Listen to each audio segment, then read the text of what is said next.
जय हिंद। आईने हिंदी के एक नए एपिसोड में आपका स्वागत है। दोस्तों, जैसे जैसे भारत का जेट इंजन प्रोग्राम आगे बढ़ता जा रहा है तो वैसे वैसे इस प्रोग्राम को लेकर के जो अलग अलग ऑफर्स हैं वो भी बढ़ते जा रहे हैं। अभी हाल ही में हमने देखा कि जनरल इलेक्ट्रिक के द्वारा भारत के एडवांस मीडियम कॉम्बैट एयरक्राफ्ट और twin engine deck based fighter के लिए जो एडवांस इंजन्स हैं उनका ऑफर किया गया था और उन्होंने ये भी कहा था कि वो ट्रांसफ़र ऑफ टेक्नोलॉजी के साथ इन इंजन्स को भारत में बनाएंगे। हालांकि अभी ये क्लियर नहीं हो पाया था उसमें भी कि कोर टेक्नोलॉजी उसमें शामिल होगी या नहीं, क्योंकि माना जा रहा था कि हॉट सेक्शन के काफ़ी पार्ट्स अमेरिका से बन के आएंगे, बल्कि आफ्टर बर्नर सेक्शन और दूसरी चीज़ें हैं वो भारत में बनाई जाएंगी। लेकिन ये सारी चीज़ें चल ही रही थी कि जनरल इलेक्ट्रिक ने एक और बड़ा यहाँ पर अनाउंसमेंट कर दिया है। जनरल इलेक्ट्रिक ने कहा है कि उनका जो 116 किलो न्यूटन वाला जनरल इलेक्ट्रिक F414 EPE यानी इन्हेंस परफॉर्मेंस इंजन है उसे भारत के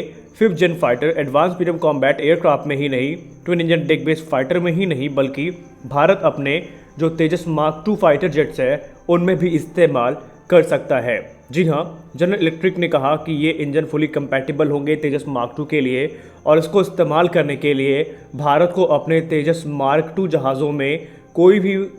मेजर मॉडिफिकेशन नहीं करना पड़ेगा और ना ही किसी प्रकार के यहाँ पर परिवर्तन की ज़रूरत पड़ेगी उनके स्ट्रक्चर में। हालांकि जनरल इलेक्ट्रिक ने ये भी कहा है कि इन इंजन्स की जो लेंथ है वो लगभग बेस लाइन F414 इंजन के जैसी ही है। हाँ, कुछ कंपोनेंट ऐसे हैं, इंटरनल कंपोनेंट जैसे कि फ्यूल लाइन, पाइप और कुछ सेंसर की पोजीशंस ऐसी हैं जिनको रिफिक्स करना पड़ेगा और उसके बाद ये इंजन पूरी तरीके से इस्तेमाल के लिए तैयार होंगे। आपको हम बताना चाहेंगे कि जनरल इलेक्ट्रिक से जो F414 इंजन है इसकी बात आज से नहीं चली है, बल्कि वर्ष 2010 में पहली बार इसको लेकर के भारत ने अमेरिका से बात करी थी और भारत ने अपना प्रस्ताव रखा था कि भारत अपने तेजस मार्क 2 जेट्स में इन इंजन को इस्तेमाल करना चाहता है जो कि 98 किलो न्यूटन का थ्रस्ट जनरेट करते थे।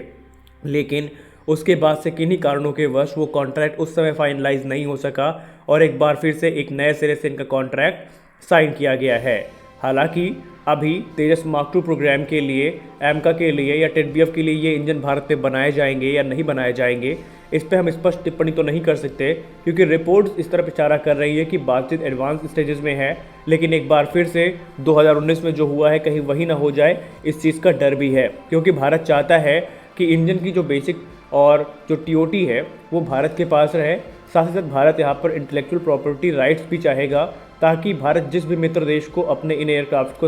एक्सपोर्ट करना चाहे जनरल इलेक्ट्रिक के इंजन के साथ, उसके लिए बार बार अमेरिका की परमिशन ना लेनी पड़े। क्योंकि अमेरिका के केस पे हमने कई बार देखा है कि अमेरिका बाद में अड़ंगा ज़रूर लगाता है। लेकिन जनरल इलेक्ट्रिक ने कहा है कि ऐसा कुछ भी नहीं होगा। अगर भारत इस प्रोग्राम में आगे बढ़ता है तो जनरल इलेक्ट्रिक एविएशन पूरी तरीके से भारत का समर्थन करने के लिए तैयार है। कुछ रिपोर्ट्स तो ये भी कहती है कि जनरल इलेक्ट्रिक इस समय 100% टीओटी को लेकर के भी विचार कर रही है और इंटेलेक्चुअल प्रॉपर्टी राइट्स तो भारत को ऑफर किए जा ही रहे हैं। साथ ही साथ उन्होंने ये प्रस्ताव भी रखा है कि भारत का जो 120 से लेकर के 130 किलोमीटर थ्रस्ट क्लास वाला इंजन है जो कि फ्यूचर फाइटर जेट्स के लिए होगा, या ये कह लें कि भारत जो स्वदेश में इंजन विकसित करना चाहता है जिसका थ्रस्ट 110 से लेकर के 130 किलो न्यूटन के बीच में होने वाला है, उसको लेकर के भी जनरल इलेक्ट्रिक ने अपना जो प्रस्ताव है वो भारत के सामने रख दिया है। यानी चीज़ें यहाँ पर काफ़ी ज़्यादा जो कह सकते हैं कि अच्छी होती जा रही हैं। लेकिन एक बार फिर से आपको हम बताना चाहेंगे कि जेट इंजन डेवलपमेंट की रेस में जनरल इलेक्ट्रिक इकलौता नाम नहीं है,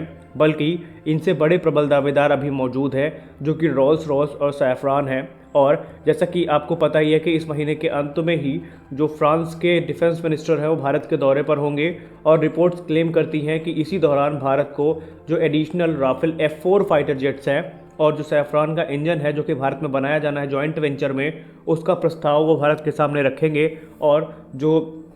कई चीज़ें ऐसी हैं जिनमें अभी कन्फ्यूज़न बनी हुई है वो अच्छे से सामने आने वाली हैं, क्योंकि आपको हम बताना चाहेंगे कि 15 दिसंबर को भारत को अपना अंतिम यानी 36वां राफेल जेट प्राप्त होगा जो कि हाईली मॉडिफाइड होगा और उसमें इंडिया स्पेसिफिक इन्हेंसमेंट्स को इंटीग्रेट कर दिया गया है। और धीरे धीरे भारत ने अपने बाकी के जो राफेल जेट्स हैं उनको भी जो है अपग्रेड करना शुरू कर दिया है। और भारत की वायुसेना प्रमुख ने परसों ही कहा था कि इस समय इंडियन एयरफोर्स को 4.5 जनरेशन के एयरक्राफ्ट की ज़रूरत है और तकरीबन 5 से 6 स्क्वाड्रन्स में ये एयरक्राफ्ट खरीदे जाएंगे। वहीं डिफेंस के गलियारों में चर्चा ये भी चल रही है कि भारत को इस समय राफेल F4 के अनवील होने का इंतजार है। एक बार राफेल F4 प्रोडक्शन में उतरेगा तो डिफेंस एक्सपर्ट्स ये मानते हैं कि शायद इंडियन एयरफोर्स तुरंत उनका ऑर्डर प्लेस करेगी। हालांकि हम ये दावा नहीं करते कि इंडियन एयरफोर्स राफेल F4 का इंतजार कर रही है या नहीं कर रही है, लेकिन रिपोर्ट्स इस समय डिफेंस के गलियारों में जो है वो इसी तरफ इशारा कर रही हैं। हालांकि यूरोफाइटर कंसोर्टियम ने भी अपना ट्रांस 5 जो टाइफून है वो राफेल से कम प्राइस में भारत को ऑफर किया है। F-15EX भी इसी रेंज में है और इंडियन एयरफोर्स ने कहा है कि किसी भी कीमत में जो 4.5 जनरेशन के एयरक्राफ्ट का प्रोक्योरमेंट है वो कैंसिल नहीं किया जाना है, जिसका मतलब ये है आज नहीं तो कल इंडियन एयरफोर्स इस क्षेत्र में ज़रूर बढ़ेगी, क्योंकि इंडियन एयरफोर्स जानती है कि चीन जिस प्रकार से अपनी वायुसेना को बढ़ा रहा है और पाकिस्तान की वायुसेना को मजबूत कर रहा है, भारत के लिए अब ये बहुत ज़रूरी है कि भारत अपने फाइटर जेट्स की संख्या को बढ़ाए। क्योंकि हाल ही में जुलाई एयर शो में हमने देखा कि 200 के आसपास चीन के पास J-20 ऑपरेशनल हैं, वहीं 300 से ज़्यादा उन्होंने जो J-16 है उनका निर्माण भी कर लिया है। और ये भारत के लिए खतरे की घंटी है, क्योंकि चीन एक बड़ी संख्या में जहाँ स्टेल्थ फाइटर को प्रोक्योर कर रहा है, तो वहीं अब पूर्व वायुसेना के जो पायलट्स हैं और अधिकारी हैं उनकी ये सलाह है कि भारत को अब 4.5 जनरेशन की नहीं बल्कि जब तक एमकार नहीं बन जाता, जो कि तकरीबन 1 दशक का टाइम लेगा, अभी भारत को अपनी ज़रूरतों को पूरा करने के लिए 1 से 2 जो 5th जेन फाइटर्स की स्क्वाडन है उनकी तरफ देखना चाहिए। फिलहाल इस पर भारतीय वायुसेना क्या सोचती है वो तो भारतीय वायुसेना ही जाने। आपकी इस पर क्या राय है आप कमेंट सेक्शन में ज़रूर बताएं। मिलते हैं अपने अगले वीडियो में, तब तक के लिए जय हिंद।